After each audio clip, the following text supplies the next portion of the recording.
উত্তরের জেলা পঞ্চগড়ে বইছে হিমেল হাওয়া। পাহাড় থেকে বয়ে আসা ঠান্ডা বাতাসে বাড়তে শুরু করেছে শীত। মাঝরাত থেকে পড়তে শুরু করছে ঘন কুয়াশা।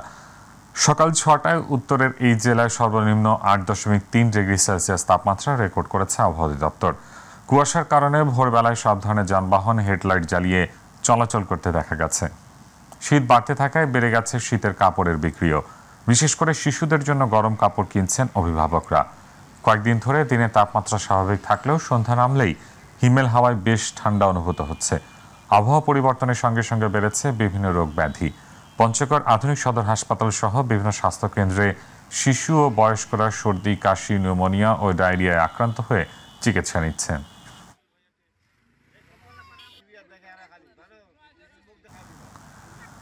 চলছে মৃদু শৈত্যপ্রবাহ, কনকনে ঠান্ডায় জবুথবু রাজধানীর মানুষ। সেই অবস্থায় নগর জুড়ে চাহিদা বেড়েছে গরম কাপড়ের। বিপণী বিতান থেকে ফুটপাত, শীতের পোশাকের বিক্রি বেড়েছে, তবে দাম নিয়ে ভিন্নমত ক্রেতা বিক্রেতাদের মাঝে। এসএম আরিফের রিপোর্ট। কলকারখানা, গাড়ির ধোঁয়া, মানুষের কর্মচাঞ্চল্য, কোলাহল সবকিছু পিছনে ফেলে কুয়াশার চাদরে ঢাকা পড়েছে রাজধানী। এর মাঝেই চলমান শৈত্যপ্রবাহ আরও দীর্ঘস্থায়ী হওয়ার আশঙ্কা জানিয়েছে আবহাওয়া অধিদপ্তর। এমন অবস্থায় শীত নিবারণে রাজধানী জুড়ে চাহিদা বেড়েছে গরম কাপড়ের। বিভিন্ন বিপণী বিতান, শপিং মল থেকে শুরু করে ফুটপাতে বেচাকেনাও অনেকটা বেড়েছে।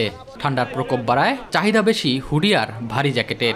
একটু ভারী কাপড় নিচ্ছে, কারণ সামনে নাকি আরো একটু শীত বেশি পড়বে, এই জন্য আর কি। সুন্দর জিনিস কমের মধ্যে পেলে তো ভালোই লাগে, তাই না? তো সেই তুলনায় দাম বেশি। আগে যেগুলো 900 বেচতাম, শীতের জন্য আমরা 800-700 বেচি, এখন একটু রেট কমাই দিয়েছে। চাহিদার কথা মাথায় রেখে বিপণী বিতানগুলো সাজানো হয়েছে বিভিন্ন ফ্যাশনের গরম কাপড়ে। নিজের পাশাপাশি পরিবারের জন্যও কিনছেন অনেকে।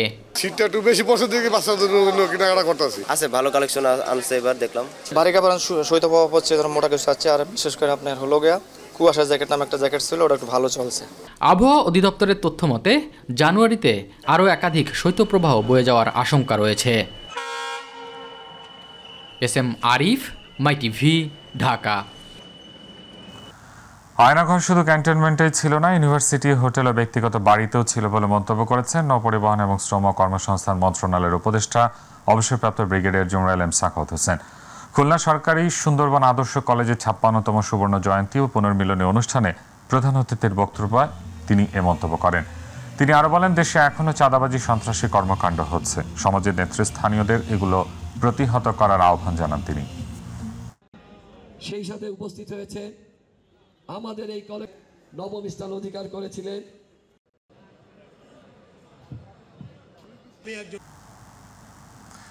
বিএনপির মহাসচিব মির্জা ফখরুল ইসলাম আলমগীর বলেছেন, ফ্যাসিবাদী আওয়ামী লীগের আমলে বিগত 15 বছর মানুষ তাদের ভোটাধিকার প্রয়োগ করতে পারেনি। সকালে দিনাজপুরে এক জনসভায় তিনি এই মন্তব্য করেন। মির্জা ফখরুল বলেন, আওয়ামী লীগ লুটপাট ও সন্ত্রাসের রাজত্ব কায়েম করেছিল। তাদের আমলে দেশ থেকে পাচার হয়েছে $280 বিলিয়ন। শুক্রবার দিনাজপুর সরকারি কলেজ মাঠে কলেজের অর্থনীতি বিভাগের 50 বছর পূর্তি উপলক্ষে সুবর্ণ জয়ন্তী ও গুণীজন সম্মাননা 2024 উদযাপিত হয়। সেখানে প্রধান অতিথির বক্তব্যে অত্র কলেজের অর্থনীতি বিভাগের প্রাক্তন শিক্ষক ও বিএনপির মহাসচিব মির্জা ফখরুল ইসলাম আলমগীর এসব কথা বলেন। মির্জা ফখরুল ইসলাম বলেন, সবাই গণতন্ত্রের কথা বলি, কিন্তু গণতন্ত্রের চর্চা করি না। আল্লাহর অশেষ রহমতে আমরা সেই জায়গা থেকে বেরিয়ে এসেছি। সে জায়গায় বেরিয়ে এসে একটা সুযোগ সৃষ্টি হয়েছে যে আমরা নতুন করে বাংলাদেশকে গণতান্ত্রিক রাষ্ট্রে পরিণত করব। আমার বিশ্বাস এখনো এই প্রতিষ্ঠান সেইভাবেই আছে। জামায়াতে ইসলামের আমির ডাক্তার শফিকুর রহমান বলেছেন, আগামীর বাংলাদেশ হবে সাম্যের, তবে এটার জন্য সবাইকে লড়াই করতে হবে। তাহলেই সত্যিকারের স্বাধীন দেশের নাগরিক হতে পারবে মানুষ। সাম্যের বাংলাদেশ গঠনে জামায়াতে ইসলামী মানুষের দোয়া, ভালোবাসা ও পরামর্শ চায় ইতিবাচক সমালোচনা। সকালে শহরের নবাব সিরাজউদ্দৌলা সরকারি কলেজ মাঠে জেলা জামায়াতে ইসলামের কর্মী সম্মেলনে প্রধান অতিথি হিসেবে যোগ দিয়ে তিনি এসব কথা বলেন। আন্দোলনে আলহামদুলিল্লাহ 10 মাসের কুলের শিশু থেকে শুরু করে 80-90 বছরের বৃদ্ধা পর্যন্ত শরীক হয়েছে। এখানে কোনো শ্রেণী পেশা বাদ যায়নি, কোনো দল মত ধর্ম বাদ যায়নি, সকল পেশার মানুষ নেমে এসেছে। গণতন্ত্র প্রতিষ্ঠায় 15 জানুয়ারির মধ্যে নির্বাচনের সুনির্দিষ্ট তারিখ ঘোষণা করতে অন্তর্বর্তীকালীন সরকারের প্রতি দাবি জানিয়েছেন বাংলাদেশ কমিউনিস্ট পার্টির কেন্দ্রীয় নেতারা। নির্বাচন অনুষ্ঠানে কালক্ষেপণ করলে নানা অপশক্তি মাথাচাড়া দিয়ে উঠতে পারে বলেও আশঙ্কা জানান তারা। সোহরাওয়ার্দী উদ্যানে সিপিবির ঢাকা সমাবেশ থেকে এই দাবি জানানো হয়। সিপিবি নেতারা জানান, পতিত স্বৈরাচার, লুটেরা, সাম্প্রদায়িক আধিপত্য ও সাম্রাজ্যবাদী অপশক্তিকে রুখে দিতে না পারলে দেশের মানুষের মুক্তি সম্ভব নয়। নিজেদের অধিকার প্রতিষ্ঠায় সংগ্রাম গড়ে তোলার আহ্বান জানানো হয় সমাবেশ থেকে।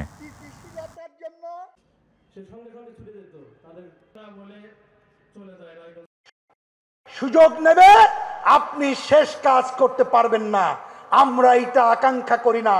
অতএব বলি, নির্বাচনের সুনির্দিষ্ট তারিখ ঘোষণা করেন, আর 1 সেকেন্ড দেরি না করে নিত্যপণ্যের দাম কমান, জানমালের নিরাপত্তা বিধান করেন। এত অল্প সময়ে নির্বাচনের জন্য তাড়াহুড়ো করায় অন্তর্বর্তী সরকারের কাজ বাধাগ্রস্ত হচ্ছে বলে মন্তব্য করেছেন ইসলামী আন্দোলন বাংলাদেশের আমির মুফতি সৈয়দ মোহাম্মদ রেজাউল করিম। সকালে রাজধানীর ইঞ্জিনিয়ার্স ইনস্টিটিউশনে ইসলামী শ্রমিক আন্দোলনের কেন্দ্রীয় সম্মেলনে অংশ নিয়ে তিনি এসব কথা বলেন। জাহিদ আহমেদ বাবু রিপোর্ট।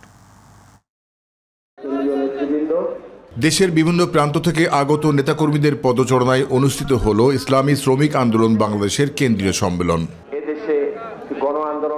ইঞ্জিনিয়ার্স ইনস্টিটিউশনের সম্মেলনে যোগ দিয়ে সংস্কার ও নির্বাচন প্রসঙ্গে কথা বলেন দলের নেতারা। আমাদেরকে প্রতিটা মুহূর্তে, প্রতিটা পদক্ষেপে সতর্ক থাকতে হবে। এ সময় একটি সুন্দর দেশ বিনির্মাণে সবাইকে ঐক্যবদ্ধ হয়ে কাজ করার আহ্বান জানান দলটির সভাপতি মোহাম্মদ আমিনুল ইসলাম। ফ্যাসিস্ট সরকারকে তাড়াতে পারি, এটা আমরা প্রমাণ করেছি, কিন্তু নীতি না থাকলে আমরা শান্তি তালাশ করে পাবো না, এটাও প্রমাণিত হয়েছে।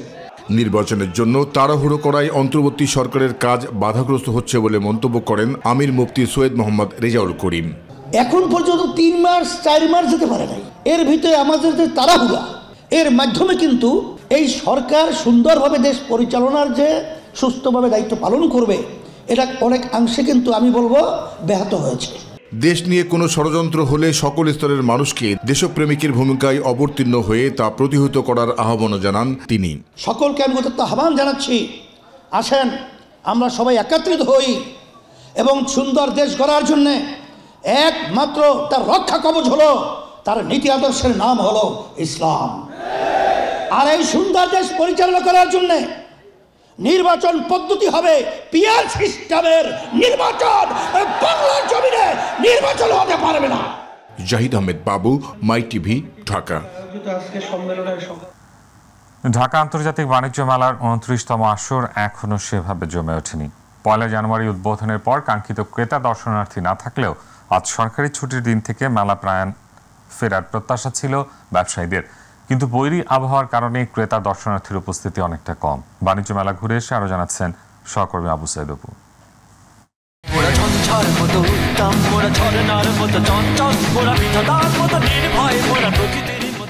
বছরের প্রথম দিন থেকে শুরু হয় ঢাকা আন্তর্জাতিক বাণিজ্য মেলা। এবারও তার ব্যতিক্রম হয়নি, আর মেলা শুরুর 3য় দিনেই এবার পড়েছে সরকারি ছুটির দিন শুক্রবার। রপ্তানি উন্নয়ন ব্যুরো ও বাণিজ্য মন্ত্রণালয়ের যৌথ উদ্যোগে এবারের বাণিজ্য মেলায় গণ অভ্যুত্থানের শহীদদের স্মরণে ও 36 জুলাই নামে রাখা হয়েছে আলাদা 2টি কর্নার, যা অতীতের চেয়ে ভিন্ন মাত্রায় ফুটে তুলেছে এবারের মেলাকে।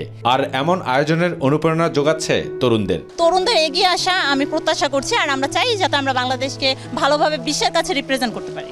স্টলগুলো এখনো চালু হয় নাই, আমরা ঘোরাফেরা করতেছি, দেখতেছি, আশা করব পরবর্তীতে সামনে আবার নতুন নতুন কিছু নিয়ে আসবে। মেলাটা জমজম হয়ে উঠিনি, আশা করি যে বাণিজ্য মেলা আবার জমজমা হয়ে উঠবে। নতুন বছরের উপলক্ষে যাতে আরও ভালো কিছু থাকে, ভালো কিছু আমরা দেখতে পাই, বাংলাদেশ নতুন রূপে আমরা দেখতে পাই, এটাই আমাদের প্রত্যাশা। আমরা চাই যে আমাদের দেশে এখানে আরও বিভিন্ন জায়গা থেকে প্রোডাক্ট করুক, স্টল দেখ, তাহলে আমাদের জন্য অনেক ভালো হবে। ইনশাল্লাহ আমাদের তরুণ প্রজন্ম যেটা করে গেছে, আমরা সেই উদ্যোগটা নিয়ে এতটুকু আসতে পেরেছি। শুক্রবার আজকে ক্রেতা সমাগম যা আছে আলহামদুলিল্লাহ ভালো আছে, ভবিষ্যতে আরো ভালো হবে। গণ অভ্যুত্থানের চিত্র ঠাঁই পেয়েছে বাণিজ্য মেলার মূল ফটকেও। ঢাকার উপকণ্ঠে পূর্বাঞ্চলে চায়না ফ্রেন্ডশিপ এক্সিবিশন আয়োজিত মেলায় রয়েছে 361টি স্টল ও প্যাভিলিয়ন। আর এসব পশ্চাতে ভিড় থাকলেও এখনো পুরোদমে গোছানো হয়নি অনেক কিছুই। পাশাপাশি কনকনে শীত ঘটিয়েছে কিছুটা ছন্দপতন। এটা হচ্ছে আমাদের জুলাই যে মান্থটা ছিল আমাদের জন্য, সেই ফুল মান্থটাকে রিফ্লেক্ট করছে। এই কর্নারটা যেদিকে তাকাচ্ছি সেদিকে আমি আবেগে আপ্লুত হয়ে যাচ্ছি। এখান থেকে আমরা শিখবো এটাই যে আমরা যেন সবসময় প্রতিবাদ করতে পারি, আমরা সবকিছু নিয়ে, যেখানে অন্যায় হোক সেখানে যেন আমরা প্রতিবাদ করে তুলতে পারি। এরকম কখনো যদি দেশের উপর কোনো কিছু হয়, তারা যাতে দেশের জন্য এরকম একটা আন্দোলন করে, যাতে একটা বেটার লাইফের জন্য আর কি। যেই স্বাধীনতা পেয়েছি, বাক স্বাধীনতা পেয়েছি, তার মাধ্যমে যেন এখানে আমরা সুন্দরভাবে চলতে পারি, দেশকে সুন্দরভাবে এগিয়ে নিয়ে যেতে পারি, এটাই আমাদের এখনকার প্রত্যয়। মাসব্যাপী এই মেলা চলবে সকাল 10টা থেকে রাত 9টা পর্যন্ত। মেলাকে ঘিরে নেওয়া হয়েছে কঠোর নিরাপত্তা ব্যবস্থা। আর জনপ্রতি টিকিট মূল্য নির্ধারণ করা হয়েছে 50 টাকা। টিকিট পাওয়া যাবে অনলাইনেও। বাণিজ্য মেলার 29তম এই আসরে বাংলাদেশ সহ 60টি দেশের শীর্ষ 11টি প্রতিষ্ঠান ছাড়াও অন্যান্য প্রতিষ্ঠানও অংশ নিয়েছে। তবে 24শে যে গণস্পিরিট, সেই গণস্পিরিটকে লালন করে তরুণ প্রজন্মরা এই বাণিজ্য সেক্টরকে যেন বহির্বিশ্বের কাছে মাথা উঁচু করে দাঁড়াতে পারে, সেই লক্ষ্যে পড়তে পড়তে যেন ছুঁয়ে উঠেছে গণ অভ্যুত্থানের প্রতিচ্ছবি। তবে সেই প্রতিচ্ছবিকে লালন করতে হলে অবশ্যই তরুণ প্রজন্মকে হাতে হাত রেখে এগিয়ে যেতে হবে, তাহলেই বাস্তবায়ন হবে সোনার স্বপ্নের বাংলাদেশ। পূর্বাচল বাণিজ্য মেলা থেকে আবু সদপু, মাই টিভি, ঢাকা। সরকারের পৃষ্ঠপোষকতা প্রয়োজনীয় সহায়তা পেলে চলচ্চিত্রের হারানো ঐতিহ্যকে ফিরিয়ে আনা সম্ভব বলে মন্তব্য করেছেন চলচ্চিত্র শিল্পী ও কলা কুশলীরা। তারা বলছেন, চলমান সংকট উত্তরণে সিনেমা হলের সংখ্যা বাড়ানোর পাশাপাশি নতুন প্রযুক্তিকে কাজে লাগাতে হবে। আর তা না হলে ঝলমল রূপালী পর্দার ভবিষ্যৎ তিমিরেই থেকে যাবে। জাহিদ আহমেদ বাবুর বিশেষ রিপোর্ট। যোগ্য নেতৃত্বের অভাব, দুর্বল ব্যবস্থাপনা, যুগ উপযোগী পরিকল্পনা ও প্রশাসনিক স্থবিরতার কারণে ধীরে ধীরে অকার্যকর হয়ে পড়ছে বাংলাদেশ চলচ্চিত্র উন্নয়ন কর্পোরেশন BFDC। একটা সময় এফডিসির ঝর্ণা স্পট, কড়ইতলা আর ফ্লোরে ফ্লোরে রাতদিন শুটিং আর ডাবিংয়ের শব্দে এফডিসি থাকত মুখরিত। কিন্তু বর্তমানে পরিস্থিতি সম্পূর্ণ উল্টো। শুনশান নীরবতার মাঝে এফডিসির আঙিনায় পড়ে থাকা চলচ্চিত্র পরিচালক সমিতির নির্বাচনী ব্যানারে সেটে থাকা এইসব প্রার্থীরাও জানান কোন পথে হাঁটছে দেশের চলচ্চিত্র শিল্প। কিভাবে ছবি করা যায়, কিভাবে ছবির সংখ্যা বাড়াতে হবে, কিংবা কিভাবে আমাদের প্রযোজককে আবার নতুন করে এখানে আনতে হবে, সে চেষ্টা আমরা কেউ করছি না। সংশ্লিষ্টরা বলছেন, চলচ্চিত্রের উন্নয়নে অতীতে অনেকে আসার কথা শোনালেও এফডিসি পুনরুজ্জীবনে তিমিরেই রয়ে গেছে। যদি আমরা আমাদের জেলা, উপজেলা, থানা পর্যায়ে যদি 300 থেকে 500 এই মিনি সিনেমা হল বলি, এবং অবশ্যই সেটা শীততাপ নিয়ন্ত্রিত হতে হবে, তাহলে আমি মনে করি আমাদের গ্রামেগঞ্জে যে একসময় 1500, 1400, 1600 সিনেমা হল ছিল, সেই সিনেমা হলগুলির মাধ্যমে আমরা আমাদের চলচ্চিত্র জগৎকে আবার পুনরুজ্জীবিত করতে পারবো, আমরা আবার আগের জায়গায় ফিরে যেতে পারবো। শিল্পী কলা কুশলীদের কর্মব্যস্ততায় এফডিসি আবারও আলো ঝলমল হয়ে উঠবে কিনা তা নিয়েও দ্বিধাগ্রস্ত চলচ্চিত্র সংশ্লিষ্টরা। মানুষকে সিনেমামুখী করার জন্য আমার কাছে মনে হয় কখনো কখনো কোনো মাত্রায় আরেকটু সদিচ্ছা প্রয়োজন মনে হয়। সেটা রাষ্ট্রীয়ভাবে সরকারি পৃষ্ঠপোষকতায় সংস্কৃতি চর্চা কেন্দ্র হোক, সেখানে একটা সিনেমা হল থাকুক। সিনেমা হল তখনই নির্মাণ হবে যখন এটার সেলিং পয়েন্ট থাকবে। চলচ্চিত্র শিল্পে বর্তমানের এই বেহাল দশার কারণ হিসাবে অযোগ্য ব্যবস্থাপনাকেই দায়ী করলেন শিল্পী ও নির্মাতারা। একলা সাকিব, আরো 5টা সাকিব বানানো প্রয়োজন ছিল আমাদের, আমরা তো বানাই নাই। রাজ্জাক সাহেব ছিলেন, জসিম সাহেব ছিলেন, আলমগীর সাহেব ছিলেন, জাফর ইকবাল সাহেব ছিলেন, সোহেল রানা সাহেব ছিলেন, রুবেল ছিলেন, মান্না ছিলেন, সবাই ছিল। এতগুলি নায়ক একসাথে ছিল। তো এখন তো আর তা নাই, তাহলে কি হবে? দেশের চলচ্চিত্রের ঐতিহ্য ফিরিয়ে আনতে প্রতিবাদী ভূমিকা রাখার কথা যে সংগঠনগুলোর, তারাও আজ নির্বিকার। আর তাই সঠিক পরিকল্পনার আলোকে কার্যকর ব্যবস্থা নিলে এই শিল্প থেকে বিপুল রাজস্ব আয় করা সম্ভব বলে মনে করছেন চলচ্চিত্র নির্মাতারা। জাহিদ আহমেদ বাবু, মাই টিভি, ঢাকা। চট্টগ্রামের প্রথম এলিভেটেড এক্সপ্রেসওয়ে থেকে টোল আদায় শুরু করেছে চট্টগ্রাম উন্নয়ন কর্তৃপক্ষ CDA। সকালে এক্সপ্রেসওয়ের পতেঙ্গা প্রান্ত থেকে আনুষ্ঠানিকভাবে টোল আদায় কার্যক্রম উদ্বোধন করেন গৃহায়ন ও গণপূর্ত উপদেষ্টা আদিলুর রহমান খান। চট্টগ্রাম সিটি কর্পোরেশনের মেয়র ডাক্তার শাহাদাত হোসেনের গাড়ি থেকে টোল আদায়ের মধ্য দিয়ে শুরু হয় এই কার্যক্রম। কোটা সংস্কার আন্দোলনে চট্টগ্রামের প্রথম শহীদ ওয়াসিম আকরামের নামে এলিভেটেড এক্সপ্রেসওয়ের নামকরণ করা হয়েছে। ওয়াসিম আকরাম চট্টগ্রাম কলেজের সমাজবিজ্ঞান বিভাগের স্নাতক 3য় বর্ষের ছাত্র ও চট্টগ্রাম কলেজ শাখা ছাত্র দলের যুগ্ম আহ্বায়ক ছিলেন।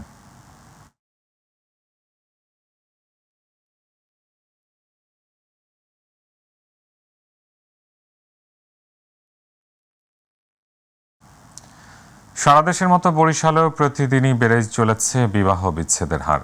কারণ হিসেবে নেটিজেনরা মনে করেন পরকীয়া, মোবাইল ফোন আসক্তি, সামাজিক অবক্ষয়, মাদক ও বেকারত্বকে।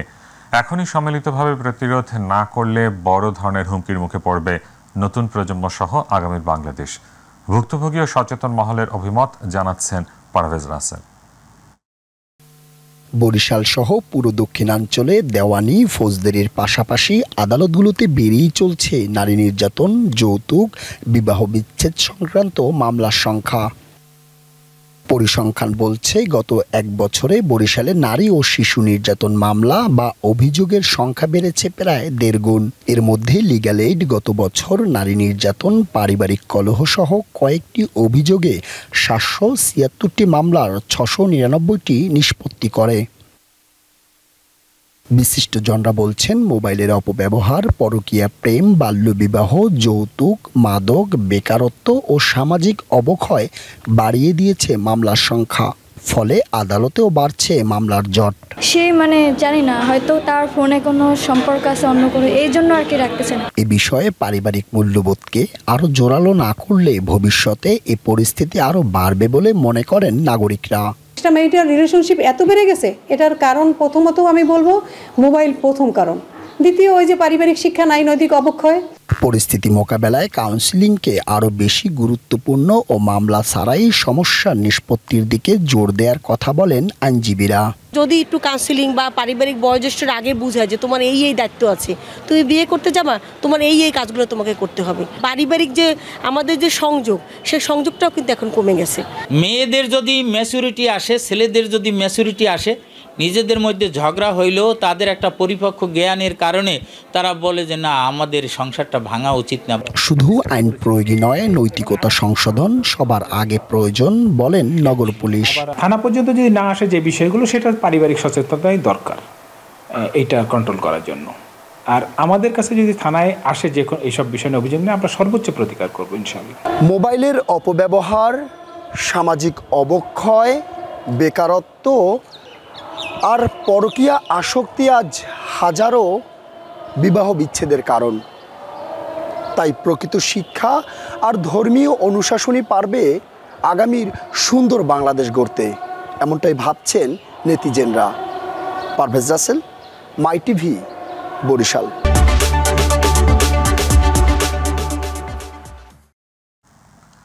বরিশালে আকিজ বেকার লিমিটেড কেক ব্র্যান্ড ফ্যান্টাস্টিক 2 দিন ব্যাপী কেক কার্নিভালের আয়োজন করা হয়েছে। বেলস পার্কে শুরু হওয়া এই কার্নিভাল চলবে শনিবার রাত 9টা পর্যন্ত। কার্নিভালে থাকছে সবার জন্য এক্সাইটিং সব ফান গেমস এবং ফ্যান্টাস্টিক ব্র্যান্ডের সব কেকের স্বাদ নেওয়ার সুযোগ। এছাড়াও শিশু কিশোরদের জন্য রয়েছে চিত্রাঙ্কন প্রতিযোগিতা ও ফান জোন। আয়োজকরা বলছেন নিরাপদে প্রিয়জনের সাথে সময় কাটাতে ও শিশুদের মেধা বিকাশের জন্য এই কার্নিভালের আয়োজন করা হয়েছে। চিত্রাঙ্কন রেস শুরু হয়ে যাবে, ফ্যান্টাস্টিক কেক রেস। সুতরাং যারা আছেন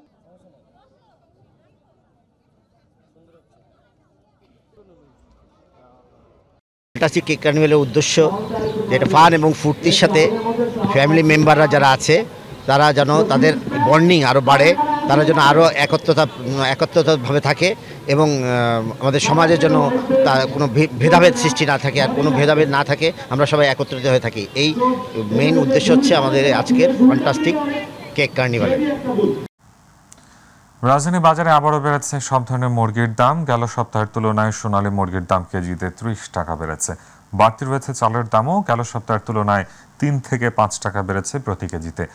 অন্যদিকে আলু, পেঁয়াজ ও বিভিন্ন সবজির দাম আগের তুলনায় কমেছে। এছাড়া বোতলজাত সয়াবিন তেলের সরবরাহ সংকট এখনও পুরোপুরি স্বাভাবিক হয়নি। বাজার পরিস্থিতি খবর দেখুন আমার করা একটি প্রতিবেদনে। গত সপ্তাহের তুলনায় সোনালী মুরগির দাম কেজি প্রতি 30 টাকা বেড়ে বিক্রয় হচ্ছে 350 টাকায়। এছাড়া দেশি মুরগি 565 টাকা এবং ব্রয়লার মুরগি বিক্রয় হচ্ছে 220 টাকা কেজিতে। গত কয়েক সপ্তাহ ধরে চালের দামও ঊর্ধ্বমুখী। এই সপ্তাহে কেজিতে 3 থেকে 5 টাকা বেড়েছে চালের দাম। দাম সব চালের দামই কমে, এবার ওটা হয়নি, উল্টো হয়ে গেছে, আরো বাড়ছে। পিকনিক টিকনিক বিয়ে সাথে ফাংশন বেশি, তো যার জন্য দাম একটু বাড়তি। এখন বর্তমানে সব সবজির দাম কমছে। আমি টমেটো এখন 80 টাকা কেজি, কতদিন আগে ছিল 160 200, এখন 80 70 বিক্রি করি। তার মরিচের কেজি বিক্রি করি 100 টাকা 80 টাকা, বেগুনের কেজি 60 টাকা, গাজর 60। 9 ডিসেম্বর সয়াবিন তেলের দাম বাড়ানোর পরেও এখনো স্বাভাবিক হয়নি এর সরবরাহ। এখনো স্বাভাবিক হয় নাই। অনেক সময় থাকে, অনেক সময় টাকা, অনেক সময় এক মাস দাও, অনেক সময় পাওয়া যাচ্ছে না। চাল মুরগির দাম বাড়লেও কমেছে আলু, পেঁয়াজ সহ সব ধরনের সবজির দাম। আলু মুরগির দামটাও বেশি, এটা যেটা আমরা বাসা বাড়িতে খাই এটারও দাম অনেক বেশি হয়ে গেছে। দাম তো একটু বেশি। এখন চাল আমি যে মিনিকেট চাল নেই সবসময়, এটা 72 টাকা করে নিতাম, এখন আজকে আবার বললো যে 76 টাকা। যেমন কাঁচা সবজির দাম কমছে, আর আপনার ওই দেশি পেঁয়াজ কিছু কমছে দাম।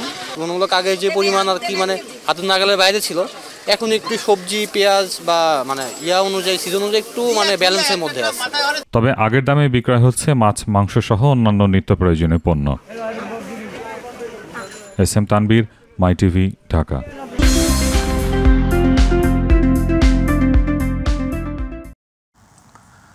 নরসিংদী জেলা বিএনপির সদস্য সচিব মঞ্জুর এলাহিকে মালয়েশিয়ার কুয়ালালামপুরে বিশেষ সংবর্ধনা দিয়েছে প্রবাসী বাংলাদেশিরা। গতকাল বুকিত বিনতাং এর ভিআইপি পিঠাঘরে এই সংবর্ধনা উপলক্ষে আলোচনা সভা অনুষ্ঠিত হয়। মালয়েশিয়ার প্রতিনিধি আশরাফুল মামুন জানান, মালয়েশিয়ার বিশিষ্ট ব্যবসায়ী ইসমাইল হোসেনের সভাপতিত্বে অনুষ্ঠান সঞ্চালনা করেন ব্যবসায়ী রাসেল রানা ও হেদায়েতুল্লাহ। সভায় প্রধান অতিথি ছিলেন মঞ্জুর এলাহি। অনুষ্ঠানে বিশেষ অতিথি ছিলেন দাতু আবুল কালাম আজাদ ও ব্যবসায়ী শরীফুল ইসলাম শরীফ। আলোচনা সভায় বক্তব্য রাখেন তৌকির আহমেদ, বিজয় চৌধুরী, ব্যবসায়ী নাজমুল কবির, সুমন আহমেদ, কমিউনিটির নেতা আবু কাউসার ভুইয়া সহ আরও অনেকেই। অনুষ্ঠানে পবিত্র কোরআন তেলাওয়াত ও মোনাজাত পরিচালনা করেন হাফেজ মাওলানা জালাল উদ্দিন।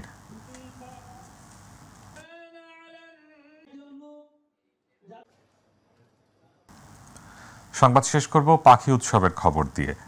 পাখপাখালি দেশের রত্ন, আসুন সবাই করি যত্ন, এই স্লোগানে জাহাঙ্গীরনগর বিশ্ববিদ্যালয়ের বর্ণাঢ্য আয়োজনের মধ্য দিয়ে অনুষ্ঠিত হয়ে গেল পাখি মেলা 2025। দিনটি ঘিরে প্রকৃতি ও পাখি প্রেমীদের মিলন মেলায় পরিণত হয় বিশ্ববিদ্যালয় ক্যাম্পাস। অনুষ্ঠানে পাখি বিষয়ে বিশেষ অবদানে কয়েকটি ক্যাটাগরিতে পুরস্কার প্রদান করা হয়। প্রতিনিধি আনোয়ার হাসানের রিপোর্ট, জানাচ্ছেন জুবাইর রহমান। প্রকৃতির অপার সৌন্দর্যমণ্ডিত দেশের একমাত্র আবাসিক বিশ্ববিদ্যালয় জাহাঙ্গীরনগর বিশ্ববিদ্যালয়। বিশ্ববিদ্যালয়ের প্রাণীবিদ্যা বিভাগের উদ্যোগে প্রতি বছরের মতো এবারও আয়োজন করা হয় ভিন্নধর্মী এক আয়োজন, পাখি মেলার।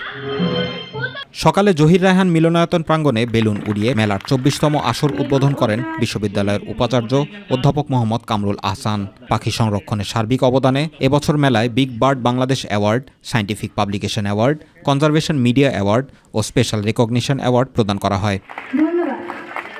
এ মেলা দেখতে রাজধানী সহ বিভিন্ন জায়গা থেকে পরিবার পরিজন নিয়ে ছুটে এসেছেন বহু দর্শনার্থী পাখিপ্রেমীরা। মেলায় শিশু কিশোর দর্শনার্থীদের আগ্রহ ছিল চোখে পড়ার মতো। বিশেষত শিশুদের জন্য খুবই আনন্দপূর্ণ ছিল এ মেলা। এই জায়গাটা এসে আমার অনেক ভালো লেগেছে। বিভিন্ন পাখির স্টলও আছে, আমরা অনেক পাখি দেখতে পাচ্ছি। ওয়েদারও খুব চমৎকার। We are enjoying a lot. এই মেলায় ছিল শিশু কিশোরদের পাখি বিষয়ক ছবি আঁকা প্রতিযোগিতা, পাখির হাট ও পাখি চেনা প্রতিযোগিতা সহ ছিল নানা আয়োজন। প্রকৃতির সাথে পাখির যে সম্পর্ক এবং মানুষের সাথে যে পাখির সম্পর্ক, সেগুলোর গুরুত্ব তুলে ধরা। ক্যাম্পাসের এরকম উদ্যোগগুলো আসলে খুবই সুন্দর। পরিযায়ী পাখি সম্পর্কে বিভিন্ন তথ্য তুলে ধরার চেষ্টা করেছি। আমরা নিজেদের অস্তিত্ব টিকিয়ে রাখার জন্য হলেও বন্য প্রাণী এবং তাদের আবাসস্থল জীববৈচিত্র্য সংরক্ষণ করতে এগিয়ে আসি। এদিকে পাখি কমে যাওয়ায় এবং অবাধ বিচরণের জন্য বিভিন্ন পদক্ষেপ গ্রহণ করা হয়েছে বলে জানান বিশ্ববিদ্যালয় প্রশাসন।